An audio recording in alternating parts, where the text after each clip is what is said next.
तो चलिए शुरुआत करते हैं मिस हामारूबी पार्ट 4 की। बारम सबवे से बाहर निकल रहा होता है, तभी वो देखता है कि सबवे के बाहर दो लेडीज़ खड़ी होती हैं जो कि पैम्फलेट बांट रही होती हैं। तभी वो रुक जाता है और लेडीज़ के पास जाता है उनसे पूछने के लिए कि वो किस चीज़ के पैम्फलेट बांट रही हैं। उसी टाइम पर चा और यम भी सबवे से बाहर निकल रही होती है और वो बारम को देखकर वहीं पर रुक जाती है। वो लेडी बारम को पैम्फलेट दे देती है और जैसे ही बारम पैम्फलेट देखता है तो फिर वो सरप्राइज हो जाता है, क्योंकि वो पैम्फलेट होते हैं वुमेंस के अंडर गारमेंट्स के। बारम कुछ भी नहीं कहता और वहाँ से जा रहा होता है, लेकिन चारम बाहर निकलती है और वो बारम को रोक के उससे पूछ रही होती है, क्या तुम ये सब अपनी गर्लफ्रेंड के लिए लेने वाले हो। बारम मना कर देता है। फिर चारम मुस्कुराते हुए बोल रही होती है कि तुम्हें खरीद लेनी चाहिए क्योंकि मैं भी यही पहनती हूँ, ये काफ़ी अच्छे हैं। कुछ और लेडीज़ भी वहाँ पर आ जाती हैं और वो चारम से बोल रही होती हैं कि ये थोड़ा एम्बैरेसिंग है ना। चारम कह रही होती है कि इससे क्या फ़र्क पड़ता है, वैसे भी ये आपको अपने हस्बैंड के सामने ही तो दिखानी है। इसके बाद वो दोनों वहाँ से चले जाते हैं। ऑफिस में पहुंचने के बाद चार्यम बारम से बोल रही होती है, क्या तुम ग्रुप की मीटिंग में जा रहे हो। बारम मना कर देता है, लेकिन चार्यम हार नहीं मानती और वो लगातार उसे रिक्वेस्ट कर रही होती है। इसी वजह से बारम मान जाता है। कुछ देर बाद वो दोनों बाहर जाते हैं तो फिर वो देखते हैं कि लिफ्ट के पास अलग अलग क्लासेस के जज खड़े होते हैं। फिर वहां पर एक सीनियर जज पहुंच जाता है तो फिर जो जूनियर जज होता है वो जाके लिफ्ट का डोर ओपन करता है और उनसे बोल रहा होता है कि आपको अंदर जाना चाहिए। सीनियर जज मना कर रहे होते हैं और वो उनसे बोल रहे होते हैं कि तुम्हें अंदर जाना चाहिए। वो कुछ सेकंड तक ऐसे ही करते रहते हैं। तभी चारों आगे की ओर बढ़ती और बोल रही होती है कि अगर तुम में से कोई भी नहीं जा रहा तो फिर मैं आगे जा रही हूँ। ये कहकर वो लिफ्ट के अंदर चली जाती है। फिर उसके पीछे बारिम भी जा रहा होता है और जैसे वो लिफ्ट में जाने वाला होता है तभी सारे लोग उसे घूर कर देखने लग जाते हैं। बारिम उन्हें इग्नोर करता है, लिफ्ट के अंदर चला जाता है। फिर इसके बाद वो सारे जज लिफ्ट के अंदर आ जाते हैं। अगले फ्लोर पर जब डोर ओपन होता है तो फिर जूनियर जज सीनियर जज से बोल रहे होते हैं कि आपको पहले बाहर जाना चाहिए। एक और बार वो ऐसे ही करने लग जाते हैं तो फिर चारों दोबारा बाहर की ओर जा रही होती है, लेकिन बारिम उसे ब्लॉक कर लेता है। सबके बाहर निकल जाने के बाद चार्यम बाहर जाकर बारम से पूछ रही होती है कि तुमने मुझे ब्लॉक क्यों किया। बारम कह रहा होता है कि हम इस बारे में बात ना करें क्योंकि हमारा टाइम वेस्ट होगा, और ये कहकर वो अपनी मीटिंग में चले जाते हैं। मीटिंग में एक एक करके जज आते हैं और अपनी अपनी स्पीचेस दे रहे होते हैं और ये सारी स्पीचेस सुनने के बाद बारम बहुत ज़्यादा बोर हो जाता है। मीटिंग खत्म होने के बाद वो सारे एक रेस्टोरेंट में जाते हैं और वहाँ पर डिनर कर रहे होते हैं। बारम के सामने प्रिसाइडिंग जज बैठी होती है और वो उससे कह रही होती है कि मुझे माफ़ कर दो, मेरी वजह से तुम्हें यहाँ पर आना पड़ा। उस प्रिसाइडिंग जज का नाम होता है होंग यून जी। बारम होंग यून जी से बोल रहा होता है कि मैं तुम्हारी वजह से यहाँ पर नहीं आया, तो फिर तुम्हें माफ़ी मांगने की कोई ज़रूरत नहीं है। इसके बाद चा और यम होंग यून जी से पूछ रही होती है, क्या तुम्हें परेशानी नहीं होती है काम करने में। होंग यून जी कह रही होती है कि मेरे पास कोई चॉइस नहीं है काम करने के अलावा। तभी बोवांग कहता है कि जो उनके डिपार्टमेंट का सीनियर जज है वो हमेशा काम करता है ताकि वो प्रमोशन पा सके। फिर बारम देख रहा होता है कि जो होंग यून जी का सीनियर जज होता है वो वहाँ के चीफ जज की ग्लास फिल कर रहा होता है वाइन से। अगली सुबह चार्यम और बारम ऑफिस में होते हैं, तभी वहाँ पर डोएन आती है और वो बारम से कह रही होती है, क्या तुम्हें याद है कि आज रेगुलर टी टाइम है चीफ के साथ। चार्यम पूछ रही होती है कि ये क्या होता है। फिर बारम उसे बता रहा होता है कि चीफ ने हर डिपार्टमेंट के जज को इनवाइट किया है टी पार्टी के लिए। ये कहकर वो काफी परेशान होता है। फिर डोइन वहां से जा रही होती है, तभी वो रुक जाती है और मुस्कुराकर कह रही होती है कि अगर तुम्हारे पास कोई भी टॉपिक नहीं हो बात करने का तो फिर तुम बिल्डिंग के मैप के बारे में बात करना। थोड़ी देर बाद वो मीटिंग में जाता है तो फिर वहाँ पर चीफ जज से सजेशन मांग रहे होते हैं। एक एक करके जज अपने सजेशन देते हैं, लेकिन जो चीफ जज होते हैं वो उन्हें इग्नोर कर रहे होते हैं। तभी इनमें से एक जज अपना हैंड रेस करता है और वो चीफ जज से बोल रहा होता है कि जो हमारे बिल्डिंग का मैप है वो काफ़ी छोटा है, तो फिर मैं चाहूँगा कि आप उसे चेंज करवा दो। इस बात पर भी कोई रिएक्शन नहीं होता और ऐसे ही कुछ और सजेशन भी आते हैं। मीटिंग खत्म होने के बाद बारम अपने ऑफिस में होता है, तभी वो देखता है कि उस पर एक मेल आया होता है। वो एक जर्नल होता है जिसे कि बार एसोसिएशन ने भेजा होता है। उसे पढ़ने के बाद वो लाइब्रेरी में जाता है और वहाँ पर एक बुक देख रहा होता है। उस बुक के पेज पर जो होंग यून जी के डिपार्टमेंट का सीनियर जज होता है उसकी फोटो लगी हुई होती है और नीचे एक पॉइंट लिखा होता है जो कि होता है legal protection for safe housing. फिर बारम उस बुक को अपने ऑफिस में लेकर जाता है तो फिर वहाँ पर जैसे वो बुक चार्यम और बोवांग देखते हैं तो फिर वो काफ़ी सरप्राइज हो जाते हैं। चार्यम कह रही होती है, क्या ये सीनियर जज पागल हो गया, क्योंकि यही सेम बात बारम ने बोली थी मीटिंग के दौरान। होंग यूनजी के डिपार्टमेंट का जो जज होता है उसका नाम होता है संग गोंग। बोवांग चार्यम को शांत कराते हुए बोल रहा होता है कि तुम्हें चिल्लाना नहीं चाहिए क्योंकि तुम्हारी बात हां से संग सुन लेगा। क्या तुम्हें पता है कि संग गोंग और हां से संग ने सेम ही ईयर में इंस्टीट्यूट ज्वाइन किया था, लेकिन दोनों के जो करियर पाथ है वो बिल्कुल डिफरेंट है। एक ने नाम के हिसाब से अपना पाथ चूज किया और दूसरे ने सक्सेस को फॉलो किया। भले ही संग गोंग अपने टाउन का जीनियस था, लेकिन वो भी बार एग्जाम पास नहीं कर पाया था अपनी स्टडीज के दौरान। किसी तरीके से वो यहाँ पर पहुंच गया और वो अपने आप को प्रूव करना चाहता है। चार्यम कह रही होती है कि वो प्रूव नहीं करना चाहता बल्कि वो सक्सीड होना चाहता है अपने एसोसिएट की हेल्प से। फिर बारम कह रहा होता है कि चीफ जज हां से संग के बारे में क्या, क्योंकि वो प्रमोशन में इंटरेस्टेड नहीं है। तुम्हें भी पता है कि उन्होंने पार्टी के दौरान क्या किया था। जितने भी डिपार्टमेंट के जज थे वो सारे सीनियर जज के पास जा रहे थे, लेकिन चीफ जज हां से संग नहीं गए। आप क्या कर सकते हैं, सारे पर्सन डिफरेंट होते हैं, लेकिन जिनके साथ मैंने काम किया था वो काफ़ी अच्छे जज थे। बोवांग कह रहा होता है कि मैंने उनके बारे में सुना है, उनका नाम है योंगजिन, वो काफ़ी इंटेलिजेंट थे, क्या वाकई में स्पेशल हैं वो? बारम कह रहा होता है कि अगर तुम संग गोंग से कंपैरिजन करोगे तो फिर वो बहुत ज़्यादा अच्छे थे। चारम गुस्से में कह रही होती है कि हमें संग गोंग को माफ़ नहीं करना चाहिए बल्कि उसके खिलाफ कंप्लेंट करनी चाहिए। अगर हमने इस प्रॉब्लम को ऐसे ही जाने दिया तो फिर वो दोबारा कर सकता है प्रमोशन के लिए वो। अगर तुम इसके खिलाफ आवाज़ नहीं उठाओगे तो फिर मैं उठाऊंगी। बारम कह रहा होता है ठीक है, मैं कल चीफ जज से मिलने के लिए जाऊंगा। चारम बोल रही होती है कि मुझे चिंता हो रही है होंग युंजी के बारे में, क्योंकि वो संग गोंग के साथ काम करती है। होंग युंजी अपने कैबिन में काम कर रही होती है और बिना किसी रेस्ट के अचानक से उसकी तबीयत खराब हो जाती है, लेकिन वो ये बात किसी को नहीं बताती और दोबारा काम करना स्टार्ट कर देती है। अगली सुबह चीफ जज हान से सांग कैंटीन में बैठे होते हैं, तभी वहां पर संगोंग पहुंच जाता है। फिर वो उनसे पूछ रहा होता है कि आपके कितने केस पेंडिंग पड़े हैं, तो फिर हान से सांग बोल रहा होता है कि मेरे तो 400 से ज्यादा हैं। संगोंग कह रहा होता है कि मेरे तो इससे ज्यादा पेंडिंग पड़े हैं और ये कहकर वो चला जाता है। उनके जाने के बाद हान से सांग के पास में एक फ्रेंड बैठा होता है, तो फिर उनसे बोल रहा होता है कि तुम इसकी बात का यकीन मत करना, ये सिर्फ दिखावे के लिए कर रहा है क्योंकि इसके केस काफी कम बचे हैं। पिछले 1 हफ्ते से बिना किसी ब्रेक के ये काम कर रहा है ताकि ये प्रमोशन ले सके।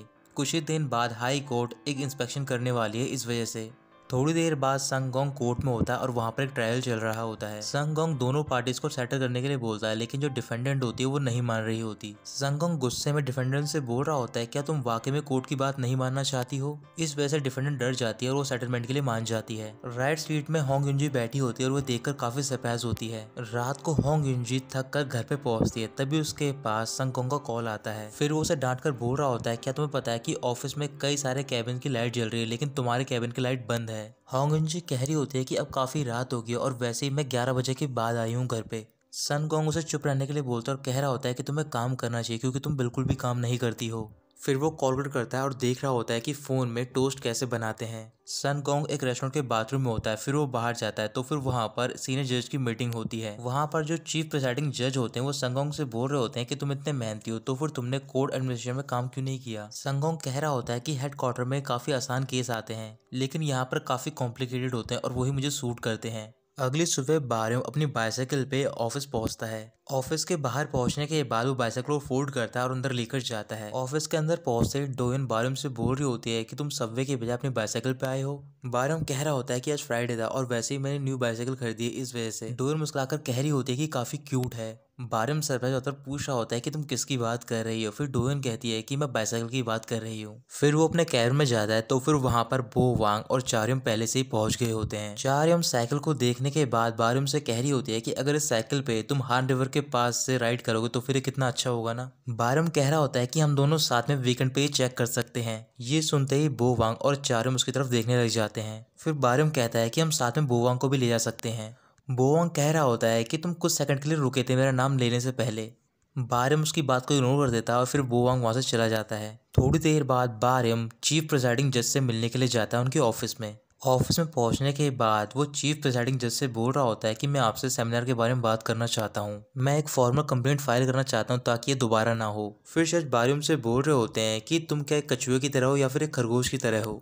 एक खरगोश जो कि एफर्टलेसली भाग सकता है और दूसरी जो कछुआ है वो ढंग से चल भी नहीं सकता है। इस वजह से खरगोश के लिए बहुत ही मुश्किल होगा एक कछुए को समझना।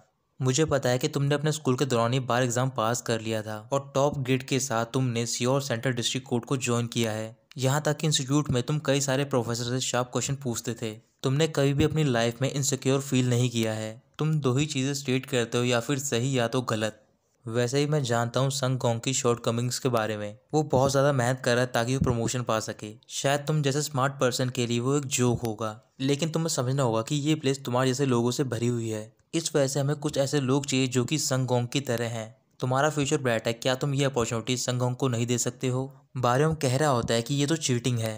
चीफ जज कह रहे होते हैं कि अगर तुम कंप्लेंट फाइल करोगे तो फिर तुम भी हर्ट होगे। हर बार सही आंसर मैटर नहीं करता है और तुम जल्दबाजी मत करो। चार्यम बाहर बैठी होती है और वहां पर वो होंग युंजी से बात कर रही होती है। होंग युंजी की तबीयत काफी खराब होती है, तो फिर चार्यम बोल रही होती है कि तुम्हें कंप्लेंट फाइल करनी चाहिए, लेकिन वो मना कर देती है। इधर ऑफिस में चीफ प्रिसाइडिंग जज अपना फोन निकाल के बारम को देते हैं और उसे चार्यम की वीडियो दिखा रहे होते हैं मिनी स्कर्ट वाली। फिर चीफ जज कह रहे होते हैं मैं जानता हूँ कि ये जज नहीं है और काफी पैशनेट भी है, लेकिन एक जज की जॉब होती है कि वो सारे लीगल डिस्प्यूट को कोर्ट में सॉल्व करे। जब ये ट्रेनिंग इंस्टीट्यूट में थी तब भी ये ऐसी ही थी। जब ये ट्रेनी थी तो फिर इसने ऐसे कुछ इशू अपने सोशल मीडिया पोस्ट कर देते, इस वजह से काफ़ी ट्रबल क्रिएट हो गई थी। लेकिन मैं तुम पे बिलीव करता हूँ कि तुम इसे अच्छी तरीके से गाइड करोगे। बारम कह रहा होता है कि चार्योम अभी नहीं है, इस वजह से वो कुछ ही दिनों में अपना काम सीख जाएगी धीरे धीरे करके। चीफ जज कह रहे होते हैं, क्या तुम्हें याद है कि एक बूढ़ी लेडी जो बाहर प्रोटेस्ट कर रही थी ईस्ट गेट पे, चार्योम ने उसकी हेल्प करी है ताकि वो दोबारा अपील कर सके। यहाँ तक कि उस लेडी का एक बड़ी लॉ फर्म ने केस ले भी लिया है। लेकिन इंपॉर्टेंट बात यह है कि चार्योम ने उस लेडी को उसी फर्म से इंट्रोड्यूस करवाया है। और तुम्हें पता है कि आर्टिकल 5 और सेक्शन 2 के तहत अगर कोई जज अपने डिफेंडेंट की ऐसे हेल्प करेगा तो फिर तुम्हें पता है कि क्या होगा। बारम कुछ भी नहीं कहता और वो चुपचाप अपने ऑफिस में चला जाता है। वहां पर पहुंचने के बाद चार्योम उससे पूछ होती है, क्या तुमने कंप्लेंट फाइल की। बारम मना कर देता है। फिर चार्योम कह रही होती है कि अगर तुम इस इशू को आगे लेकर नहीं आओगे तो फिर मैं इसे आगे लेकर आऊंगी। बारम कह रहा होता है कि मैं भी खुश नहीं हूँ, लेकिन जो संगोंग है वो प्रमोशन के लिए डेस्परेट है, इस वजह से मैं ट्रबल क्रिएट नहीं करना चाहता हूँ। चारों कह रही होती है कि तुम्हारा प्राइड बीच में आ रहा होगा क्योंकि तुम काफी इंटेलिजेंट हो और तुम कंपटीशन नहीं करना चाहते हो। चलो ठीक है, तुम उसके खिलाफ कंप्लेंट नहीं कर रहे हो, लेकिन तुम्हें एक बार होंग युंजी के बारे में सोचना चाहिए। बारम कह रहा होता है कि ये कोई नई बात नहीं है और वैसे भी सारे डिपार्टमेंट जज काम करते हैं रात दिन। लेकिन चारुम नहीं मान रही होती। तभी बारम गुस्से में चिल्लाकर बोलता है, तुम कोड चेंज करना चाहते हो तो फिर उसके लिए तुम्हें सरवाइव करना होगा। तुम्हें ढंग से एक और बार सोचना चाहिए और ट्रबल क्रिएट नहीं करनी चाहिए। फिर रात को दोनों साथ में बाहर जा रहे होते हैं। तभी वहां पर एक आदमी आता है अपनी कार लेकर। वो आदमी चारुम के पास जाता है और कह रहा होता है कि मैं तुम्हें पिक करने के लिए आया हूँ। फिर वो बारयोम से मिलता है और उसे अपने कार्ड देकर कह रहा होता है कि मेरा नाम मिन योंग जुन है। चारुम कह रही होती है कि यंग जुन मेरा कॉलेज सीनियर है। युंगजुन बोल रहा होता है कि सिर्फ सीनियर नहीं बल्कि हमारी फैमिलीज भी एक दूसरे को जानती है बचपन से। ये कहने के बाद चार्योम और युंगजुन वहां से चले जाते हैं। बारयोम भी अपनी बाइसाइकिल लेकर वहां से चला जाता है, लेकिन आधे रास्ते में जाकर वो रुक जाता है और वहां पर एक टैक्सी पिक करता है। फिर वो वहां से जा रहे होते हैं तो फिर टैक्सी ड्राइवर बारयोम से बोल रहा होता है, क्या तुम नाइट ड्यूटी पे थे। बारयोम मना करता है और कह रहा होता है कि मैं सिर्फ लेट वर्क कर रहा था। ड्राइवर मुस्कुराना जैसा बोल रहा होता है, क्या सिविल वर्कर भी लेट वर्क करते हैं। सिर्फ वो लोग गवर्नमेंट के लिए तो काम करते हैं ताकि वो एक सही टाइम पर ऑफिस से जा सकें बाहर। बारयोम बोल रहा होता है कि ऐसा कुछ भी नहीं है, सिविल वर्कर भी रात तक काम करते हैं। इसके बाद ड्राइवर बता रहे होते हैं कि मेरी बेटी है जो कि एक आईटी कंपनी में काम करती है, वो कई हफ्तों तक घर भी नहीं आती और वहीं पर सोती है। तुम्हें खुश होना चाहिए कि तुम कितने लकी हो कि तुम घर जा पा रहे हो। ये सुनने के बाद बारयोम उनसे माफी मांगने लग जाता है। अगली सुबह संग गोंग होंग युंजी को अपने ऑफिस में बुलाता और उसे डांट रहा होता है। होंग युंजी काफ़ी ज़्यादा परेशान होती है। फिर वो अपने ऑफिस के टेरिस पर जाती है और वहाँ पर खड़ी होकर रो रही होती है। कुछ देर बाद वहाँ पर चार्योम पहुँच जाती है और वो होंग युंजी से पूछ रही होती है, क्या संगोंग ने तुम्हें कुछ कहा है। होंग युंजी मना करती है और अचानक से बेहोश हो जाती है। फिर चार्योम वहाँ पर कुछ एम्प्लॉयज़ को बुलाती है ताकि वो होंग युंजी को नीचे ले जा सके। नीचे ले जाने के बाद वहाँ पर एम्बुलेंस आती है और वो उसे हॉस्पिटल लेकर जाते हैं। हॉस्पिटल पहुँचने के बाद होंग युंजी का चेकअप होता है और जब उसे होश आता है तो वो डॉक्टर उसे बता रहे होते हैं कि तुम्हारा मिसकैरेज हो गया है। ये सुनते ही होंग युंजी रोना स्टार्ट कर देती है। चार्योम काफ़ी गुस्से में होती है। फिर वो अपने ऑफिस पहुंचती है और वहाँ पर एक फाइल देख रही होती है। बारयोम उससे पूछ रहा होता है कि होंग युंजी कैसी है, लेकिन चार्योम उसे इग्नोर करती है और वहाँ से फाइल लेकर जा रही होती है। तभी वहाँ पर हान सुजांग पहुँच जाते हैं और उसे रोककर पूछ रहे होते हैं कि तुम्हारे हाथ में ये फाइल कैसी है। चार्योम फाइल देने से मना कर देती है, लेकिन हान सुजांग वो फाइल ले लेते हैं और जब वो ओपन करते हैं तो फिर वो एक कंप्लेंट फाइल होती है हान सुजांग के खिलाफ। हान सुजांग वो फाइल फाड़ देता है और चार्योम से बोल रहा होता है कि तुम यहीं पर वेट करो क्योंकि मैं जाके प्रिसाइडिंग जज से बात करूंगा इस बारे में। चार्योम दोबारा एक और प्रिंट आउट निकालती है और हान सुजांग से कह रही होती है कि अगर आप इसे फाड़ भी दोगे तो भी मैं गिव अप नहीं करूंगी। हान सुजांग गुस्से में कह रहा होता है कि अगर तुम ये पेपर लेकर बाहर गई तो फिर मैं मानूंगा कि तुम मेरी अथॉरिटी को रिकॉग्नाइज नहीं करती हो। चार्योम कुछ भी नहीं बोलती और वो पेपर लेकर बाहर चली जाती है।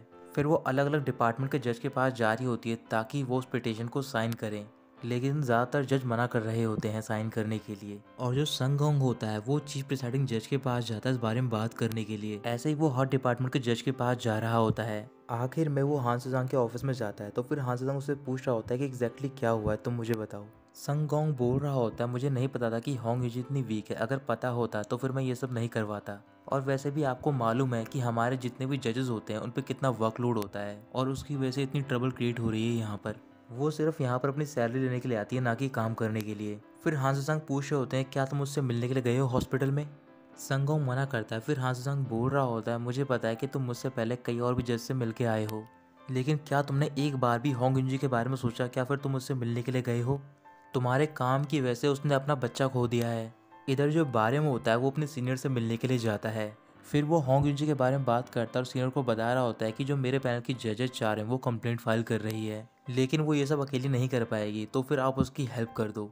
सीनियर बारम से बोल रहे होते हैं कि इस टॉपिक में मैं भी तुम्हारी हेल्प नहीं कर सकता हूँ, इस वजह से बारम वहाँ से चला जाता है। बारियम के जाने के बाद सीनियर चीफ फैसिलिटी जज को कॉल करते हुए उन्हें बता रहे होते हैं कि बारियम मेरे ऑफिस में आया था मुझसे बात करने के लिए। कुछ देर बाद बारियम ऑफिस के टेस्ट पे खड़ा होता है और वहाँ पर सोच रहा होता है अपने स्कूल टाइम के बारे में। एक बार स्कूल के टेस्ट में बारियम के 97 मार्क्स आए होते हैं आउट ऑफ 100। फिर वो टीचर के पास जाता है उन्हें बताने के लिए जो उसके आंसर थे वो बिल्कुल सही थे। टीचर उसकी बात मान जाती है और उसे 100 मार्क्स दे देती है। अपने मार्क्स मिलने के बाद बारियम टीचर से बोल रहा होता है कि आपको दूसरे स्टूडेंट के भी मार्क्स काटने चाहिए जिन्हें कि इन क्वेश्चन में मार्क्स मिले थे।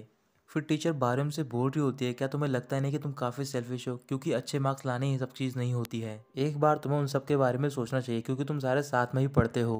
अब प्रेजेंट टाइम में बारियम दोबारा अपने ऑफिस में जाता है तो फिर वो देखता है कि चारियम बाहर जा रही होती है लेकिन वो उसे रोक लेता है।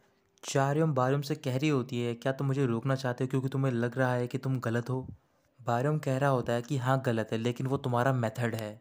तुम्हें पता है कि जज सबसे ज़्यादा कब पावरफुल होते हैं, जब वो लॉ के हिसाब से फाइट करते हैं। अगर तुम्हें कंप्लेंट ही करनी है तो फिर मैं तुम्हारी हेल्प करता हूँ और मैं सारे जजेस को ईमेल भेजता हूँ। ये कहने के बाद वो सारे डिपार्टमेंट के जजेस को ईमेल सेंड करता है मीटिंग के लिए। तो दोस्तों यहीं ख़त्म होता है ये पार्ट।